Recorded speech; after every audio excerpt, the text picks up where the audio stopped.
Not part of the meeting, but something I thought worth sharing.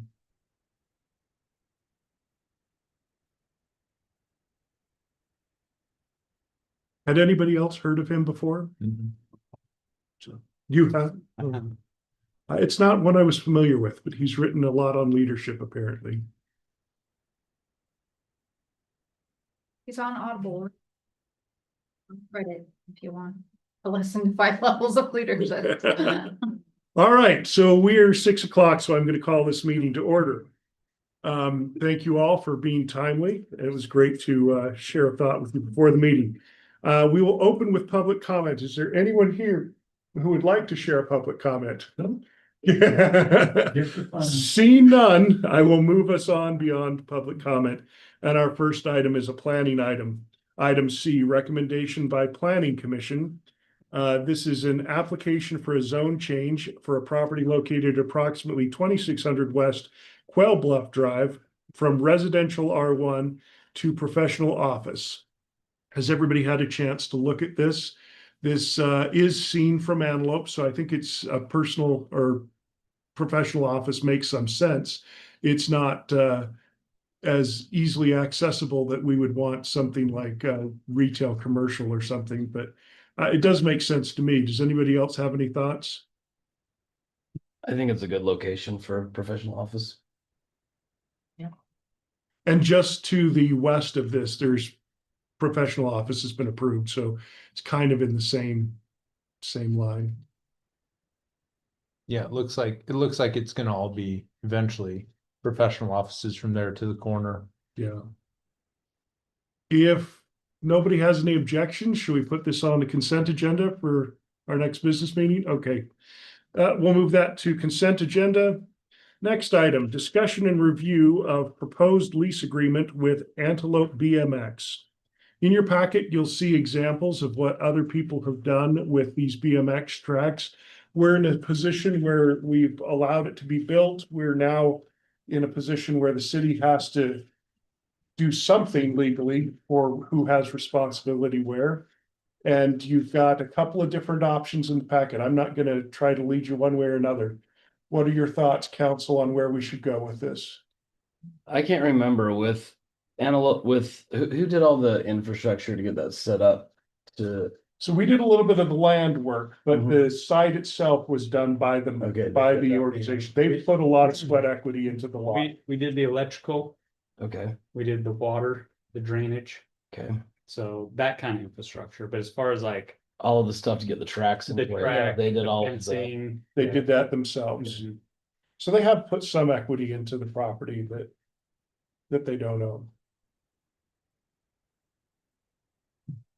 I mean, as long as these are comparable to what we're seeing in the market and it's a similar situation where.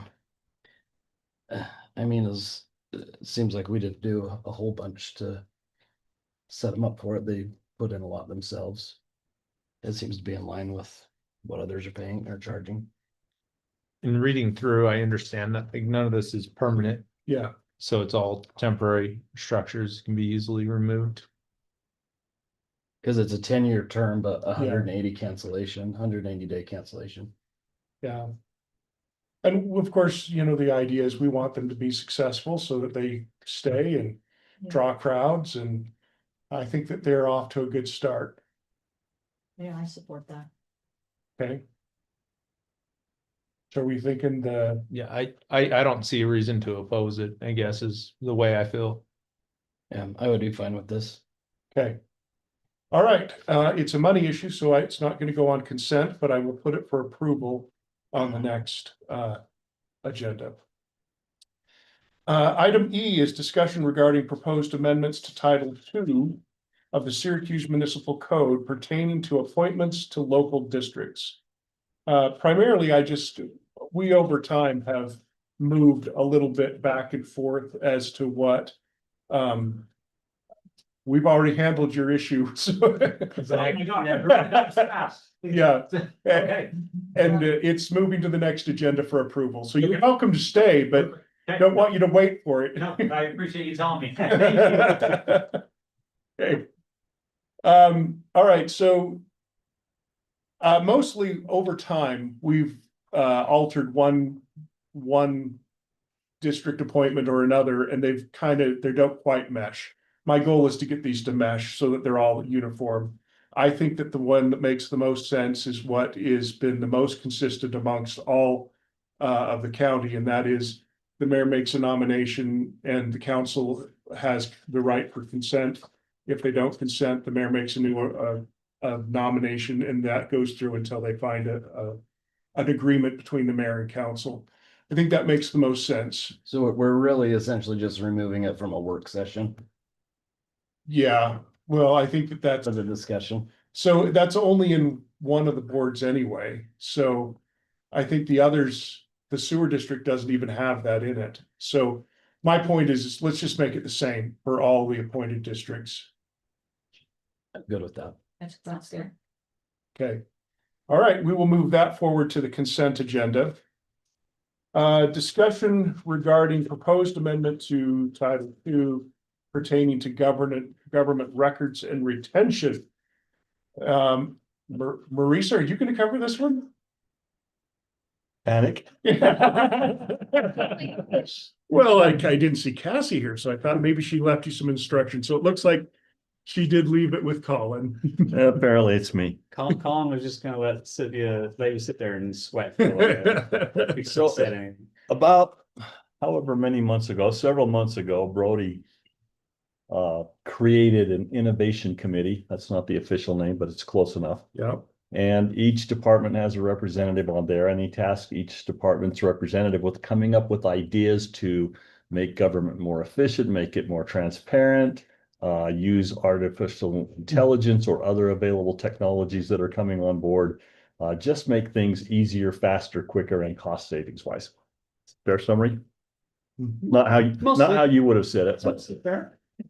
and so my department, we have several network drives. We have one for the city attorney. We have one for former city attorney Paul Roberts. We have one for former city attorney Bree Brass, and we have one for me. And so one of the things I wanted to do is combine all of those network drives over time and get all of the documents to where we don't have to search for different places to find a draft of a BMX agreement or something like that. We're working on that. But in that process, I noticed that we have a lot of really old criminal files for traffic tickets, mostly infractions. And the state has a retention schedule for felonies, and it's years and years and years. And they have a general retention schedule for non-felonies, which would be everything from infractions through Class A misdemeanors. And that is 10 years. And I really can't see keeping traffic files for 10 years. We rarely look at anything more than a year old. And so I recommended to the State Records Committee, the Archives Group, that we come up with a specific retention in Syracuse City for infraction cases 2 years after the case is closed. The state also does not have a retention schedule for cases that are declined by the prosecutor at any level. And so again, I said for cases that are defined or that are declined for prosecution, again, 2 years is about right to keep those records. And beyond that, the police still have them. We could access them there if we needed to. And for the cases, the traffic cases, the courts still have those and we could access them there. The way it works is you go to the Archives Committee and you present your idea and they sort of buy off on it and say thumbs up, thumbs down. They've given us their approval to proceed. So now the next step is for us in our ordinance to adopt those if we wish to do that. And then once adopted, we take the adopted ordinance back to the Archives Group and they give us the final approval. So this would eliminate a large number, and I don't know how many hundreds of cases, but hundreds and hundreds of files from our database and from our storage that simply we just don't ever use anymore. Cost money to still. In that process, Cassie said we have this issue on how long we retain the recordings of our meetings here. Apparently, we had already stepped away from the state's recommendation, but her recommendation is that we repeal that portion of our ordinance and simply follow the state recommendation. And I wish I could tell you what that is. I think it's 3 years. Yeah, it looks like it's 3 years. And so she's proposed that we just do away with the exception we already have and go back and follow the state. That. Wish I could tell you more about that, but I thought Marisa was going to cover it. Anyway, those are my proposals. Oh, so for the city council meetings, that would just be digital recordings or audio recordings. Yes. But I think what she saves, I think what you have now is the stuff that's both audio and video, right? The stuff, whatever it is that we put on YouTube. Yeah, and then we have a separate system for DocuWare and I store all the minutes, so I've gone through and I've already scanned all the old minutes, like back to the 70s. So we have those, and then every time I get new minutes, I put them in there, so we have those if I need to pull them up. And so we're talking about getting rid of all the old minutes for the city. No, minutes are forever. Okay, This okay, is simply getting rid Rid of of- audio recordings that are more than 3 years old because that stuff is already we have it included in the paper. minutes. gotcha. And it's scanned and it's searchable, and it's so much easier to find it in the written document than going back and reviewing hours and hours of audio.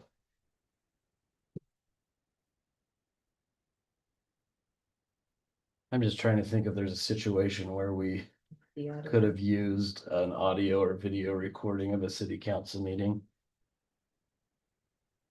But we're not sure if it's 3 years or not that we would retain. It would, under her recommendation, it would be It would 3 be years, which is what the The state state- recommends. Oh, the state recommends 3 years. Mhm.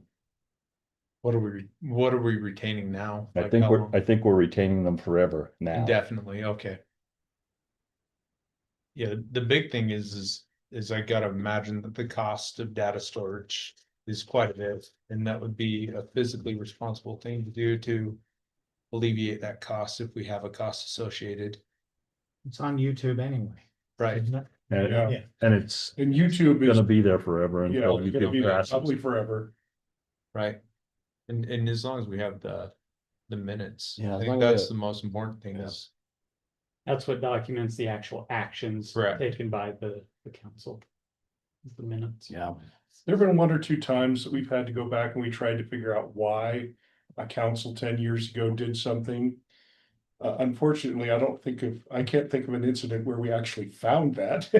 We did go looking Or for that it it, helped. or that it helped, but we did go looking once or twice. Anyway, that's it's harder to search an audio or video file because you don't know where things are. right. Yeah. With the traffic offenses, all that stuff's backed up with the MVD if it is found responsible to the defendant. The cases that get filed with the courts are all backed up by the courts, and they keep them for a long, long time. I Okay. don't know how long that is. Currently, the police department is required to keep those traffic tickets and citations for 2 years, which Right. is the reason I selected 2 years as well. And just based on experience, we just don't go back and look at them. Right, A DUI is a class B misdemeanor. That one's gonna stay longer. This is simply illegal left-hand turn, failure to stop at a stop sign, speeding, those kind of minor offenses that we just don't need to store forever. yeah, I don't have any issue with this. This could go on consent agenda unless anybody objects. Okay, consent agenda for item F. Item G, discussion regarding proposed amendment to the Syracuse City Personnel Policies and Procedures Act. Imagine that's you or Steve. All right, Steve. Just 2 quick edits on this one. First one is adding some language for advancements for personnel. And putting in a clause saying that if they're on active suspension or within the last 6 months, they would not be eligible for advancement until that time frame has lapsed. The second one is URS has added a Roth 401k plan, so we're just adding that into our policy as an option. Since they added it to their retirement fund. That's it. Any issue with these? Mm-mm. All right, I'll put those on the consent agenda as well. The next is to discuss and review the city mission and vision statements. I realize we did this already, but I want to make sure that everybody has a chance because as we're talking through what should and shouldn't be in a budget, we base it on these statements. What are the services we cover? Now, there are details that we'll get into at a whole nother time. But if you feel like the mission is not well defined, we need to amend that. And there were a couple of suggestions that came out, and that's, I don't have any issue with those, but are there any others that are to amend these statements of what we do and why we do it? And I want to make sure I accurately reflected your comments, Councilmember. Okay, Felt like a turd for intervening on something that was kind of already set, but. Well, and the thing is it should be a living document. We Yeah. should be Okay. able to modify those. Okay. I mean, I remember when we set them, but it was 10 years ago. And so, Well, and we went through them last year. And Yeah. I had interjections and things Okay. too, so. Yeah. I see a lot of feedback. yeah, it's Yeah. okay. There's a lot of us that had Yeah, comments last year, okay. but Yeah, and it is important to, but it is the generalized statements. It's not specific projects that we're talking about. yeah, these are guiding statements. None of your North Star. Any other changes to them? Are you good with the changes that were suggested? yeah, I don't have any. Because it takes three of you to say yes. I have no problem with the changes suggested. It's, Okay, Yeah, I think those are good. okay. All right, I like that. Just in the packet, I had sent in an email that had some items that I was hoping to discuss. I realize that may not fall into what you were intending with your email that went out. and we can talk about those, but I don't think they fit in the mission statement. Okay, before we're done today, I would like to talk about those. Okay. Then let's divert to that. First, let's say that the mission statements are okay to go ahead as outlined. And then I will just allow for interjection. You're welcome to add specific project discussion if you'd like. But yeah, I felt like we were getting into a specific project, not a vision statement.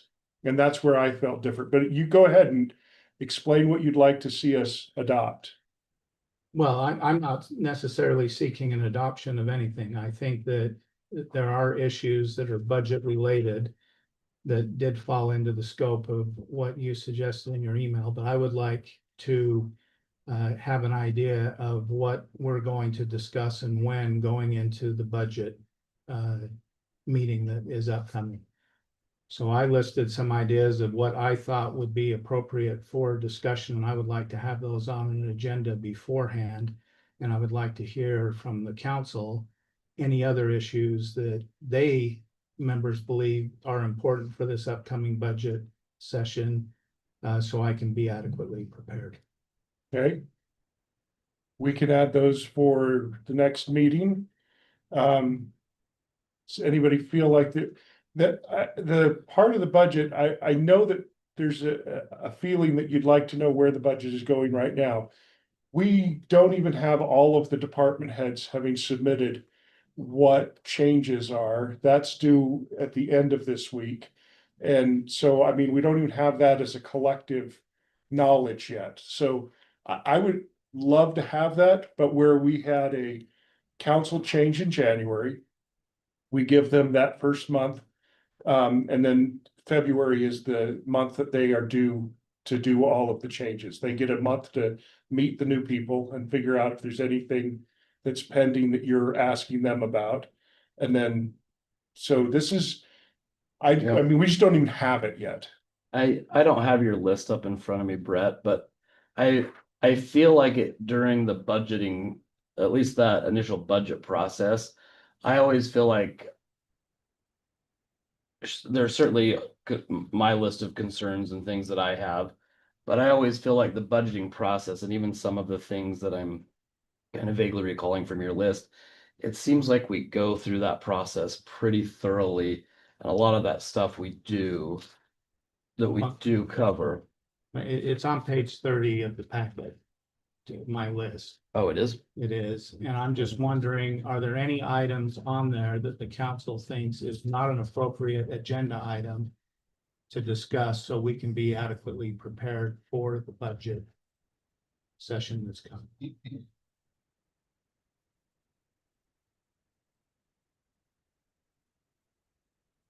Oh, other proposed changes. I didn't see that.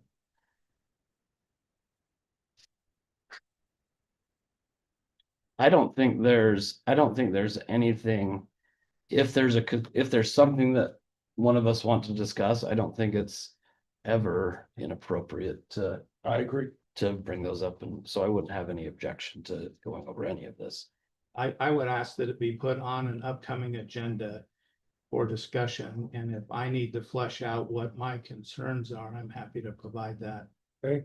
beforehand. Okay, I will seek clarification from everybody if you have something that you think needs to be a consideration for a budget line item or a budget task. But I think that in general, the purpose of tonight was to make sure the vision statement was on point, that we're headed the right direction. And I appreciate that, so, and the willingness to take a look, so thank you. Okay. All right. So let me make that.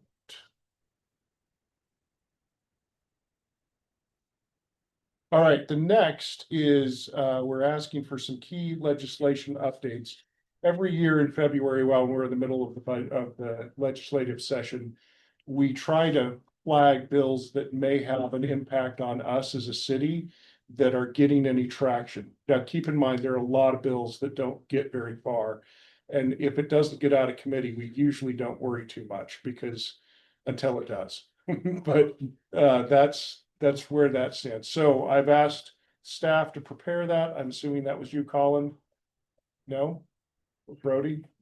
Are we talking about the bills? Yes, I didn't know which, no, I that was didn't know- something that you put on the agenda. I did. I wasn't sure which one. I didn't know about it, Mayor. I Sorry. put out a task for somebody to look up which ones are. Okay, so there are a couple of bills that I'm aware of.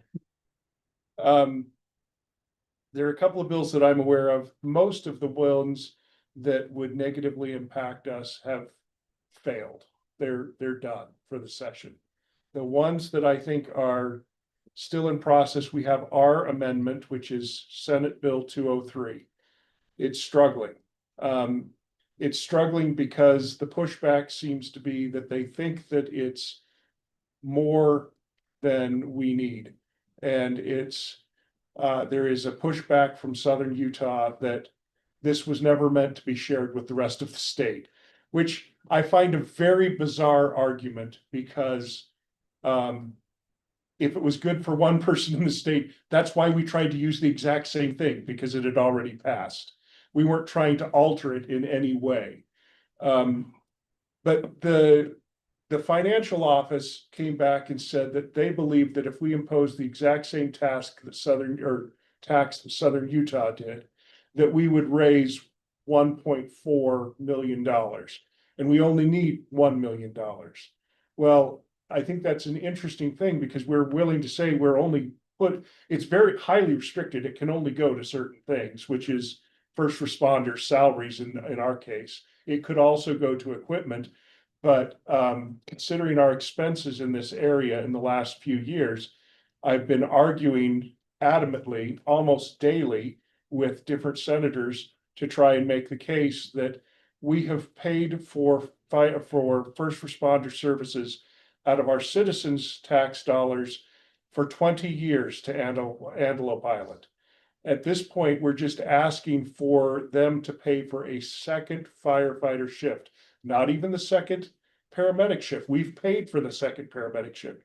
But really, I have to have a backup because 70% of the calls that we served out to the island this year included leaving us unprotected in Syracuse. And that's where I'm trying to get a backup crew paid for out of a tax that is shared by everyone who spends money in Syracuse.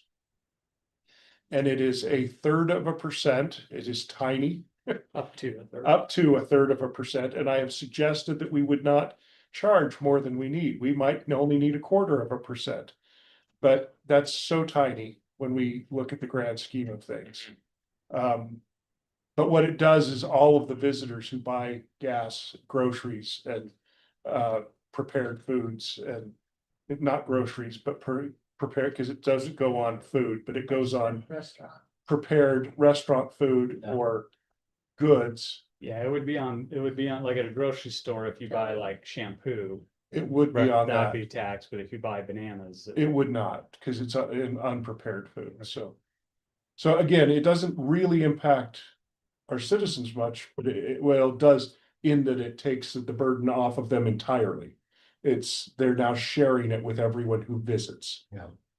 And with the new retail, I think it makes all the sense in the world, because that's where all these people that go to the island are gonna stop, so. Anyway, we're not getting very far with that one at the moment. I thought it was gonna save our budget, but we'll see. Anybody has any thoughts on that? I mean, we've been down several times. We've been making phone calls. We gotta get support. So it's only being used in southern Utah? Yes, Washington County. in Washington County. It's only being used in Washington County to support Zion National Park. What a horrible way to write a bill. And let me explain, I can explain exactly how it came about. What happened is Zion National Park has Springdale, who does not have their own fire department. So that means that Hurricane has to drive all the way to Zion Right. because they're the closest district to serve them. And so they're saying, well, why are Hurricane citizens paying for Zion National Park? Well, the distance is within just a couple of miles of what the distance we spend to get to calls on Antelope Island. So this parallels it exactly, except for it's a state park, not a national park. And so we tried to get them to expand that, and our research indicates that if they expanded it to allow for Antelope Island, which would just mean the state park additive, nobody else in the state would even qualify anyway. So we would be the only other ones that qualify. But the Washington County representatives have said, well, this was only meant for us, and we shouldn't be allowing anybody else to charge a similar tax, which does not make a lot of sense to me. But I have been fighting this battle almost every day for 2 weeks, trying to get this into committee. So that's my report on that bill. The other bills that I think we need to be concerned about is House Bill 501. That bill is horrible. Andrea posted on that one, but that would essentially take all of our citizens and require them to double their taxes for special infrastructure districts. And I'm not talking about their city taxes, I'm talking about your entire tax bill. So for our city, they ran the numbers, and if that tax were imposed, they would generate $26 million out of our citizens' pockets. Your average user, I think I wrote down, was like $3,400 in money that would go to special districts. Absolutely horrible. And I understand we have a water problem, but you can't double people's taxes. This bill needs to die. And unfortunately, it's being looked at very seriously. Did you look at the modifications they did after the hearing? I did, but I don't know if it's enough. I mean, first, it's a huge tax increase if they pass this. And while it doesn't affect us as a city, as individuals, because none of that money would come to us, it would affect us because we would be required to collect that through the sewer and water bills that are not ours to collect, but we collect them because we have a utility bill and they don't have it. And really, this comes down to, I can explain a more in-depth version of this. It really comes down to the EPA ruling that I told everybody about 2 years ago, which required all of the state to reduce the level of potassium and nitrogen that is let out back into the reclamation areas of water by 1/1000th of a percent. This extra little percent has caused several of the sewer plants throughout the state to have to be rebuilt. Now, we as a sewer plant were able to come up with a real innovation, and we started, this is why we did the pipeline over the last couple of years, and we pipe our stuff across the levee so that it goes into Gilbert Bay instead of Farmington Bay, because Gilbert Bay has a thriving population of brine shrimp, which eat that nitrogen and potassium, and they actually thrive on it, and it doesn't produce alga blooms, which is the issue. They're saying the nitrogen or the potassium creates these alga blooms, which I don't know if that's actually true. But that's the purpose of this. What it cost Salt Lake County was over $1 billion in redefining their plant. What it cost us was plenty, but it was a $55 million instead of an over $1 billion solution if we had to redesign this plant to take out that 0.001%.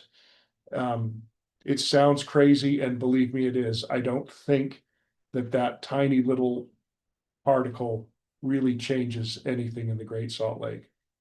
We've been discharging there for 60 years, and we don't have the algae problem that they are saying is created in Utah Lake in Utah County by this same process.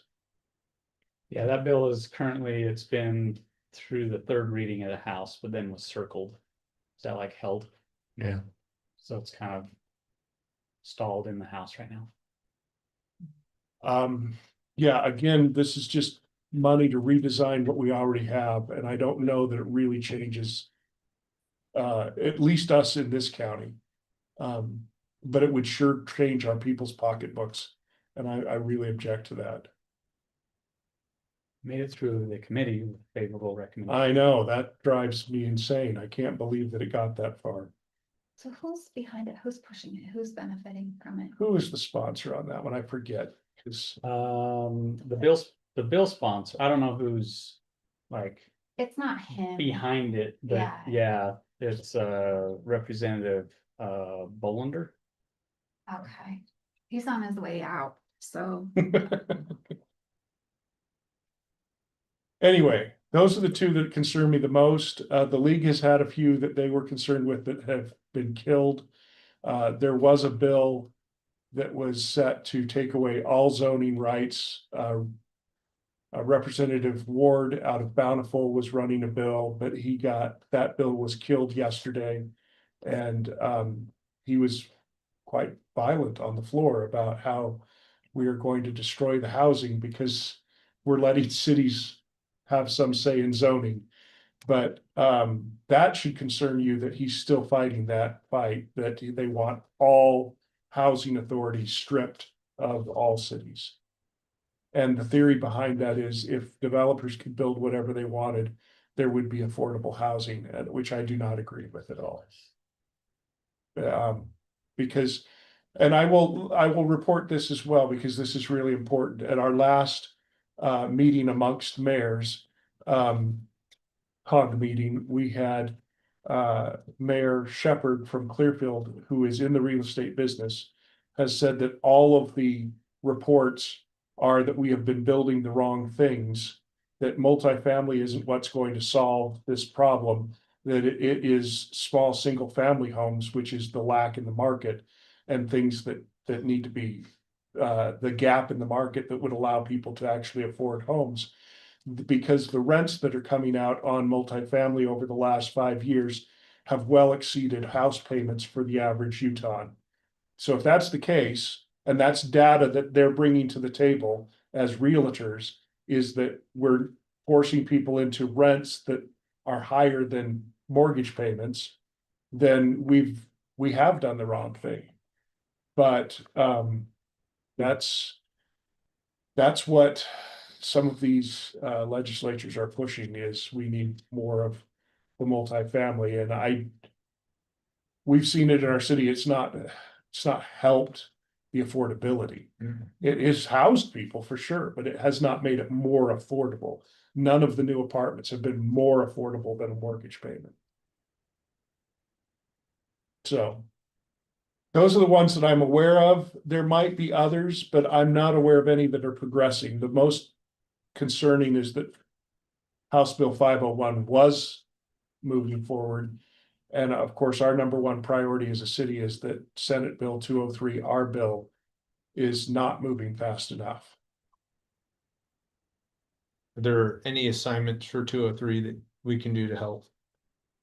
I'm trying to figure that out, because every time I meet somebody who's in the Senate, I tell them I need their support, and they tell me to my face that they will, but that hasn't translated into support. So we have thought about, and I'm open to your suggestion here, we've thought about starting a calling campaign to try and call the senators who are on the committee, at least, which you're 7 of them. I've already emailed all of them with a fact sheet that helps, paraphrase what we get out of this and why it's important to our city. I can share that with all of you. Did I share it with all of you? I might have copied the council.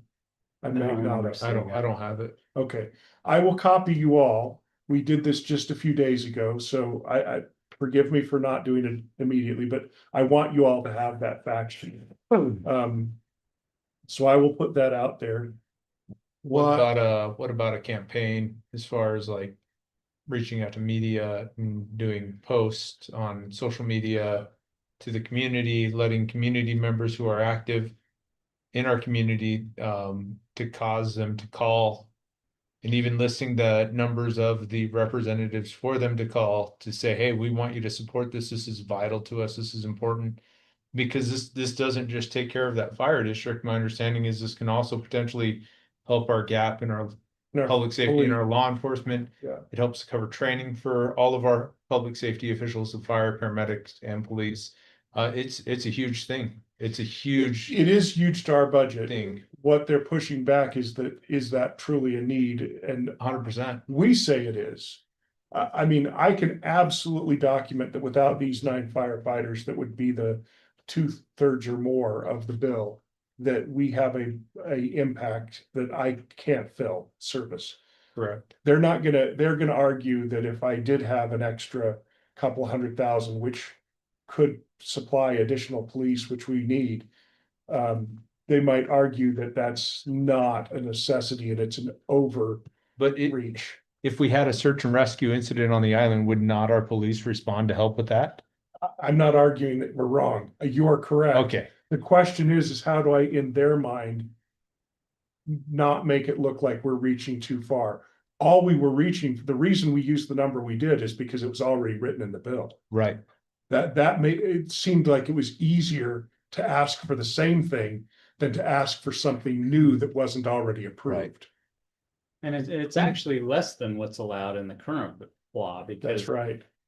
with a public here, or with a vote of the citizens, they can go up to 1%. The amendment would just cap Yeah, the but big even part issue at 0.33. but even that 1% is so minute when you think about how much that's going to cost the end user buying prepared food. It's nominal. Yeah. To the end user making the purchase, I like mean, it doesn't yeah. feel like anything, but to the citizens of Syracuse, this is significantly. Yeah, Changing. 0.033, the 1/3%. I mean, we're talking about 30 cents on $100. I just don't see It's nothing. I just don't see the rationale in simply because we border a state park. We have the financial burden of Yeah. supporting that state park without any assistance from the state. And we're not asking for them to assist us directly. We're asking for a mechanism Tool. Correct. to do so. So the pushback that I got this morning at 7:30 was, why don't you just set up a system where you bill the state every time you go out there? And while that could be an option, the challenge is that when you bill for services that were rendered only in an emergency, you don't cover the cost of being prepared for that emergency. Right. Correct. In the training. In the because equipment. we have to have those people paid all the days they didn't go Right. as well. I will give you this one background because I've been looking up the history of why we've done this over 20 years and where the funding has gone for this. Over 20 years ago, just barely over 20 years ago, when we were first getting our first full-time firefighters, because before that we were a volunteer station. At that point, when our population was under 10,000 people, so that's a long time ago. But back then, it made more sense for us to volunteer to be the service because it justified having a service that was marginal on whether we could justify a full-time department.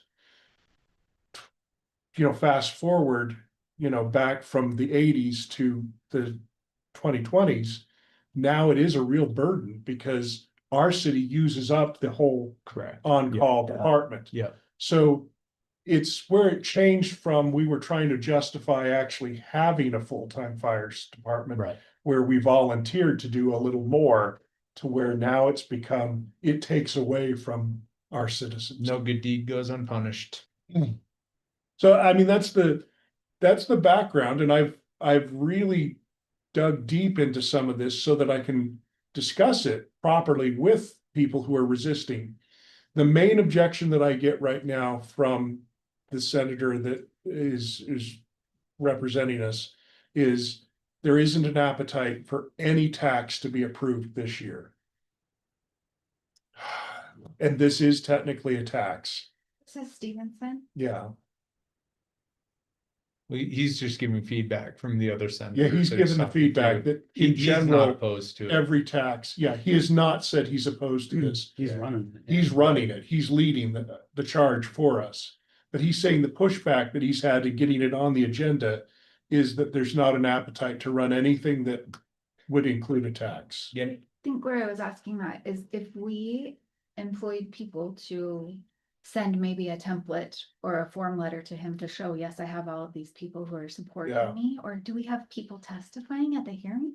Well, there's not a hearing yet. Steve and I Or when went there down was, there I to, mean, it looks like they've had them, but They're just No. not on the agenda. they've not been on, we haven't made it to the agenda. oh, they're just in committee here on this. Okay. Yeah, Yeah. we're still in committee. Steve and I went down to meet with him. I've called him regularly. I've met with his intern that does all his scheduling more than once.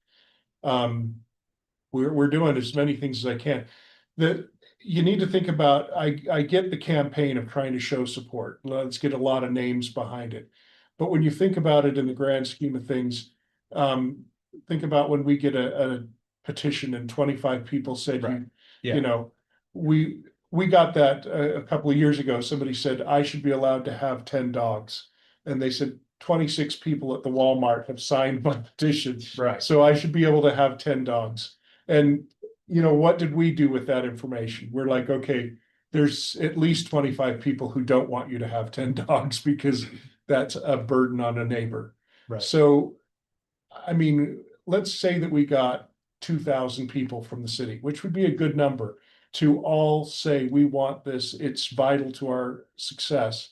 Even 10,000, they're gonna look at the population of Utah and it's gonna mean nothing to the grand scheme of things. Because we're one city, even if it were 25%, 10,000 names would be 25% of our citizens. That would be overwhelming that this is a good thing for us. Every other senator doesn't represent any one of those people, and that's where I'm not against the idea. I'm just trying to put the perspective of what moves the needle. What moves the needle is, a bigger issue is what do we do to serve Antelope Island? I actually have said to him, I said, my worry is, I don't know if I can afford to keep going out to Antelope Island. Now, our sworn, vested firefighters are gonna say, I'm not gonna leave anybody unattended. Right. And I get that, and I support that, and I'm not telling them not to. But from a financial standpoint, if I have to have no service while they're out there fighting something because they won't help, that's a problem. And that's kind of where we're at right now.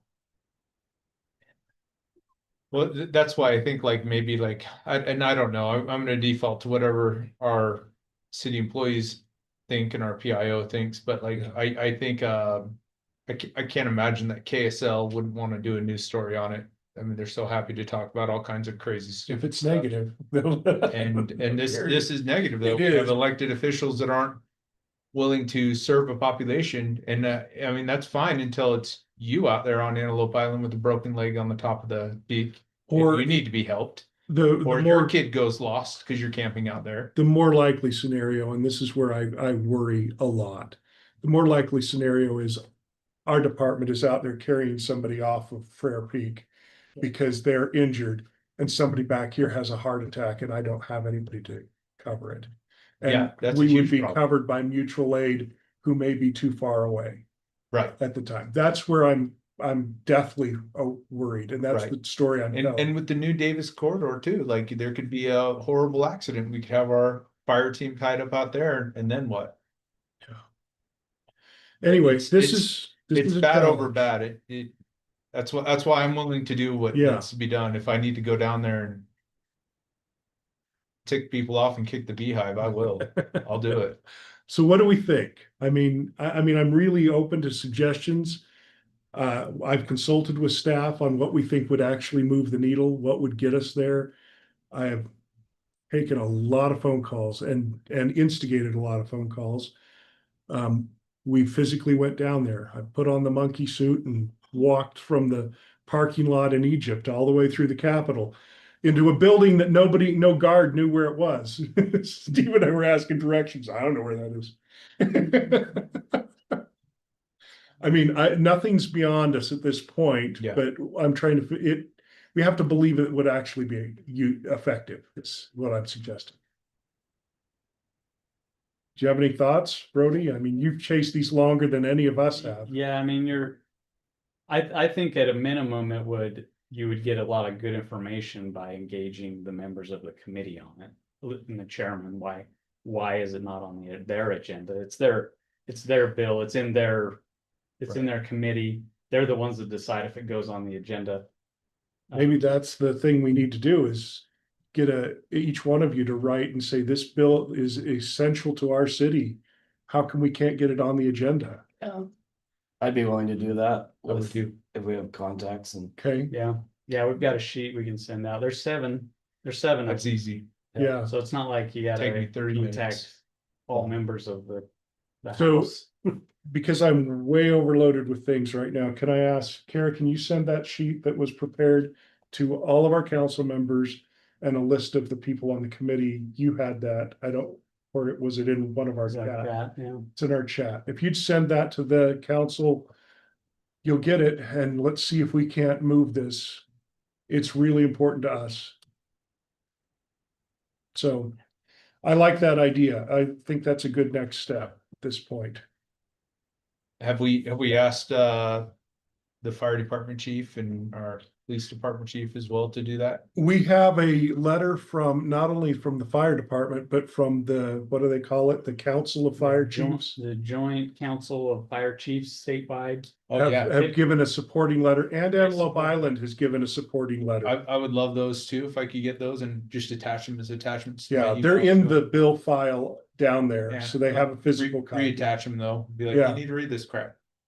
Okay. Yeah, we have a digital copy of both of That'd be those. great. I guess I'm just trying to be very cognizant and careful, because when we got onboarded, we were told to be very careful that. Yes, you the way have to we be very represent the careful. city and that we have a mechanism that does that. And so I'm pretty careful about what I post on social media and all of that, because I don't want to misrepresent anything. We have to be but- careful we don't offend the people we need to vote for it. No. If they get offended, they're in the wrong business. Okay.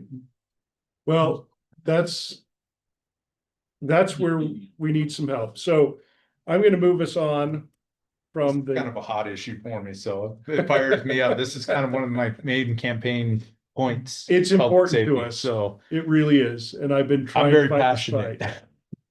Okay, so I'm gonna do this. So the next item, I went down to Texas to look at, to this destinations conference, which was absolutely fabulous. One of the best, most packed with info that I've ever been to. And I've been to a lot of conferences, not just for city, but for work. And they were really loaded with lots of good information. And I want to share all that with everybody. I mean, I walked away with 17 pages of notes. So there's a lot to cover. But as I was so excited that on Wednesday night, after just the first day, I sent a message to Cassie. I said, put me on the agenda. I have to share all this with council.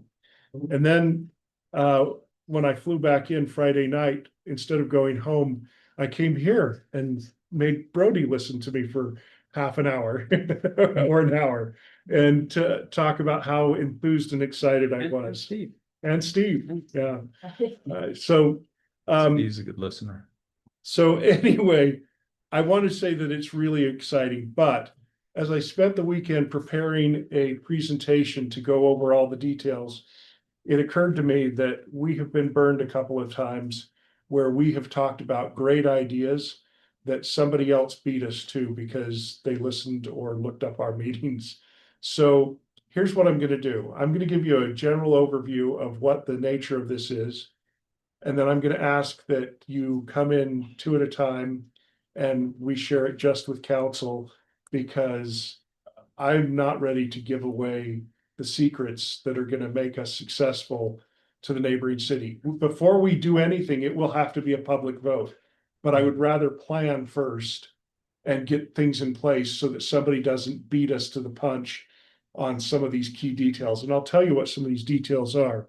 We spent half a day just on creative financing and all different things that have worked across many different states. As I told Steve on Friday, one of the things that's important about that is we have to decide which ones are legal in Utah and how we could execute them in Utah, because state laws are different. For example, they said, the guys from Texas were saying, man, you've got great laws, because they're very restricted. Whereas the guys from New Mexico are like, man, you're way restricted, because they're wide open in New Mexico. So we have to do a little homework to see which ones of these we can do. But the general principle of the whole thing is that this is a couple of examples started this, and then a group kind of formed that have been doing this. And the principle is, how can we monetize things that we do so that it pays for the services that we need? And these are through public-private partnerships. In other words, there would be a element that is a private party that would be a money-making party, and they partner with the city, and the city can do things through funding that they can't, or can do things with property and positioning that they can't. And in exchange, they pay either a rent or a lease, or they share in the profits. And what I found was they actually had full civic centers that were paid for by the neighboring private business. And both were on city-owned land. And I thought that was an interesting way to look at things, where they were allowing somebody to run a business, but in return, that business was paying for a civic service. And there's some great stories. I'm not going to go into those until I can get you individually. But again, they're just some brilliant ways that they looked at this. And there are several projects in the works that I reviewed that were cities who have already broken ground from discussions of this conference last year. This is the second year of the conference. And there are several examples of where it's been well underway, more than 10 years down the road. And these funding mechanisms seem to be working really well. So that I don't get too bold and tell anybody the secret sauce, I'm willing to stay tonight and meet with two of you. I'm willing to stay long enough to meet with all of you if you want to wait around. Legally, we can't have a public meeting with more than two of you at a time. But I mean, this is so exciting. I actually felt blessed that, and this may be a strange way to put it, but I felt like I was suddenly blessed with getting information that I've been looking for a long time. We have been doing some of these things, but not on the scale that they've been doing them. And seeing real examples and learning from professionals how to get this done is exciting. So we've got to find ways to turn some of our needs into funds for the other needs that we haven't been able to fund. So is there two of you that want to go first tonight? Okay. When this week would the others of you be willing to come in?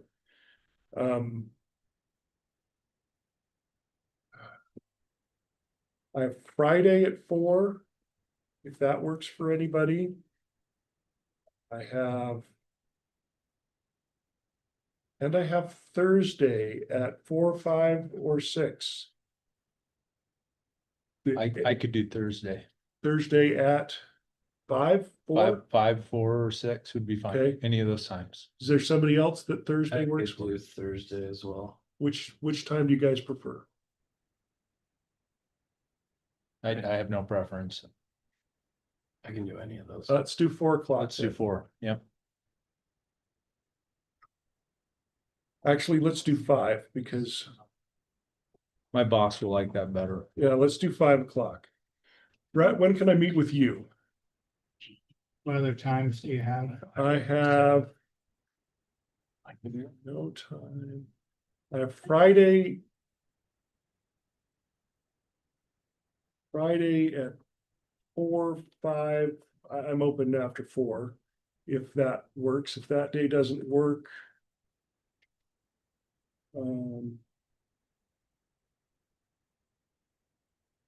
I could do 6 o'clock next Monday. I could do Friday, but it would have to be at 5 or after. Okay. I can do 5. If Okay. that works for you. All right, let's plan for that. Okay.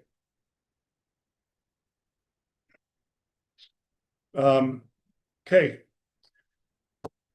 Other than that, I think we are done for the evening. I hope you had a good